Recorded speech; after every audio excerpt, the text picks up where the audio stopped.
Hello, welcome back to Winner First Trading YouTube channel, the only channel that has been optimized to make you rich trading the Forex synthetic market. If this is your first time of visiting this YouTube channel, do your best to subscribe and turn on the bell notification so you get notified each time I upload the new content. Try to like and refer this channel to your network so that YouTube will push us to a very high level of audience. Okay. Right here, a lot of traders are actually confused about the market based on idea of liquidity, smart money concepts, the idea of fair value gap, the idea of volumes, the idea of momentum, and change of characters and trends. You see, this has been have been so confusing to some traders, especially newbies. So this video we deploy calculus to solve this problem. Remember, trading is more of geometry than verbal. It's more of geometry than verbal. Even though the prices can be displayed on a tabular form with time, if you want to predict it, you need a geometrical way to predict it. Okay, yeah. So geometry is in one way dependent on calculus, because when we talk about this geometry, we talk about graphs. We talk about inside when you draw a graph of an action, you must involve at least two variables, right? And you will see that when you draw the graphs, example, let's start theoretically, but we have time axis, and then we have this is price axis and this is time axis. This is the origin. If you just come look on the chart and you see, let's use line chart, and you see a geometry like this,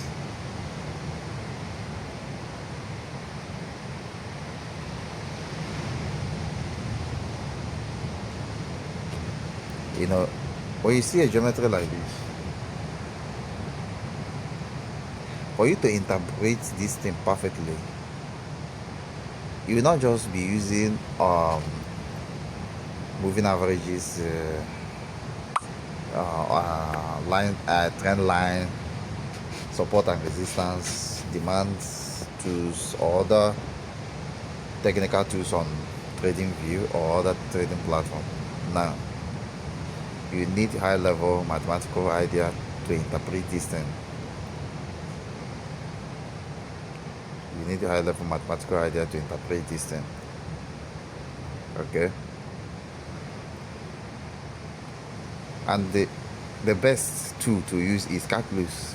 I don't know why people don't know the power of calculus. Like, you know, in the university days when I come across calculus, like I don't know much about calculus then, but when I started having interest in it, I see a lot of application of it, you know, to drive some, you know, equations which has already been in existence, meaning that calculus can be a generalized tool to solve scientific problems. So financial market is a scientific based ideas, right?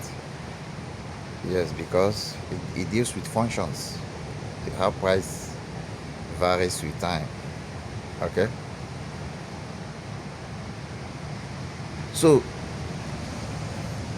if this line you are seeing here, if we tend to use lines to connect several points, you connect this point, just let it be a closed loop. You connect this point, you can also connect from here to here, you connect from here to here, you can connect from here to there. can connect without crossing each other. You can connect from here to here. You have formed system of closed loops. Each loop have volume. So we have V1, V2, V2, V3, V4, V5, V6. Inside here we have V7. Now we have this V. We have like this opens for V up, VA above, VA above the closed loop, VB below the closed loop. Now the total volume inside this loop is affected by the total volume outside that loop. So we have volume differential, the V, which is the difference between the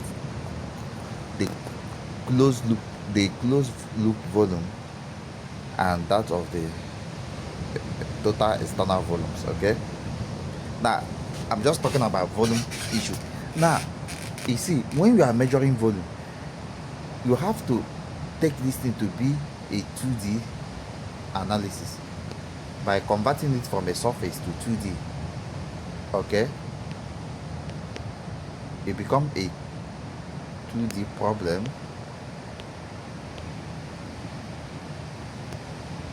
You know, a kind of 2D problem. Okay, so it become a volume. Okay, so if we want to get a run volume, like calculate volume on the pie chart, it should be like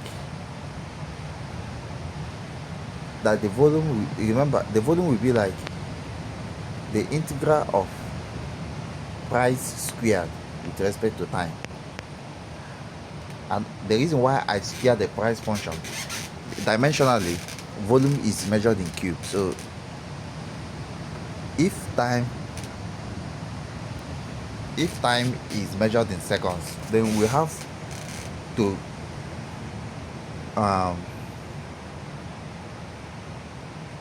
introduce a unit area, like the price, the price. We can get we can get, yes, because when you integrate an area, you get a volume, right? Yeah, so this price, we square this price so that when you integrate it with time, we get a volume. As simple as that. Even if you want to treat time as a unit, not necessarily as a second, like as an arbitrary unit of measurement, but you can take it to be time, as long as this we raise 1 up so that we have 2 plus 1, making it a unit of volume. Okay, now this thing is, we are going to use this thing later. Okay,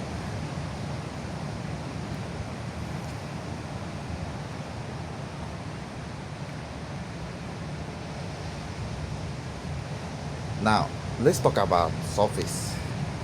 Okay, we have this price as is P and the time as is T, and this is 0. Okay, and this is 0. If the market moves like this, let's just allow the market to move any way it wants, and let's assume an arbitrary locus or loci or trajectory like this. The price go like this, go like this, and then go like this, then go like this. If we can get a geometrical object to include this movement, we have formed a surface bounded. You have bounded that price movement by a surface. So a perfect surface to bind to bound this price movement depends on the turning the critical points like this one. So you can join here and then go up, cover here, and then so at times it tends to be a circular or an elliptical surface, okay, or an oval surface. So you see, this is a surface, okay. Enclosing this price movement in a surface shows that there is zero probability of seeing the price action outside this surface, and there is one there is 100% probability of seeing the price action within this surface. A surface can collapse and create another surface, and the same thing, volume can collapse and create another volume in another direction, or a kind of seasons and regimes. So I'm gonna show this soon.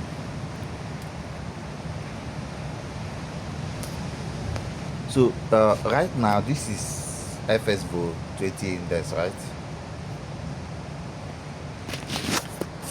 Now if we want to run the calculus and volume spread analysis here,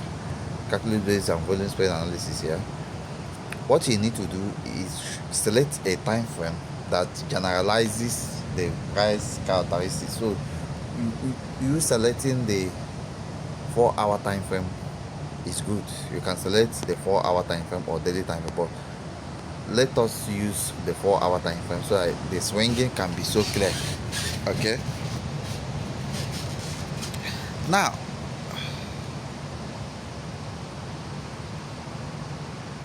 let's go in the past and see some things that happen in this market.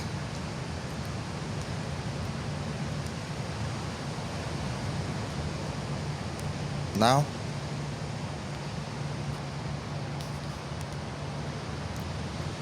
if you check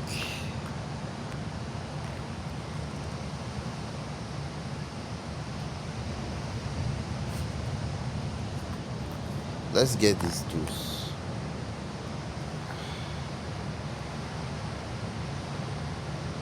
If you check how price move from here to here, you notice that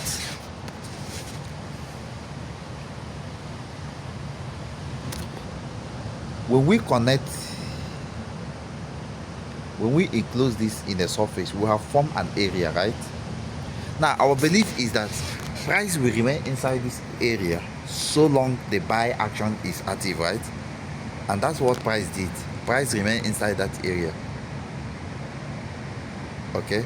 So the rate of change of the area with respect to time, so we need to measure the A dt, which is the rate of change of area with time.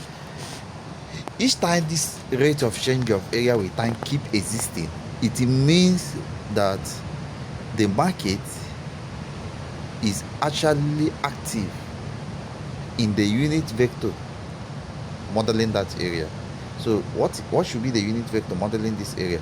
The unit vector modeling this area is a vector acting in this upward direction. I don't want to go deep into that, but let's represent that vector with U, meaning upward direction, right? Now when this differential collapse, it becomes 0. So when the A dt is equals to 0, the area collapse. Now when this collapsing of the area happens, then what you see is the market will tend to stop going in that U direction, okay. So when the market stop going in upward direction, what happens is that there will be a drastic drop in volume, okay. There will be a drastic drop in volume. So what happened? There is a collapse of, you remember that dA dt have a direction which is your unit vector, okay. But when the system collapse, it becomes directionless. Because if you want to calculate the direction of this surface, what direction are you going to give it? Because the direction of a vector is either parallel to that vector, like, or perpendicular to, yeah, we can use a perpendicular to model the direction of a vector. Like, a quantity can receive a perpendicular, a unit perpendicular vector to model the direction of that quantity.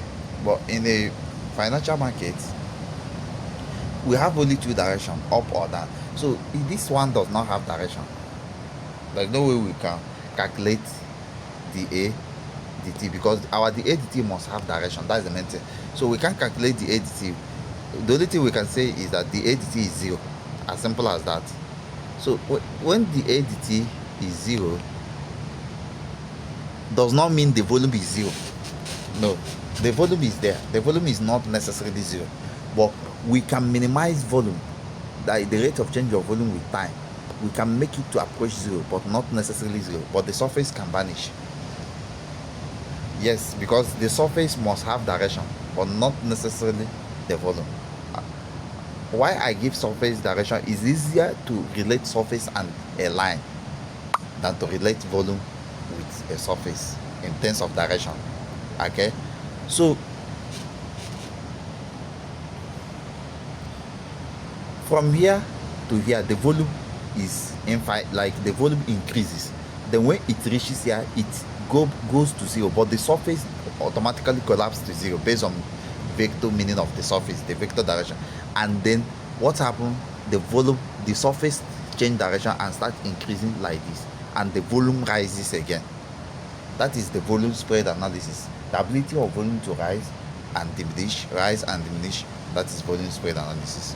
I'll be ending this video. If you have been losing money trading and you want to go find this kind of thing, join our VIP, enroll for our courses, mentorship, and actually become our affiliate and get 30% commission by referring Signal users, Signal traders, Signal subscribers, VIP Signal subscriber, mentorship, enrollees, those that want to enroll for courses, or mentees, those that want to enroll for mentorship. Thank you and bye for now.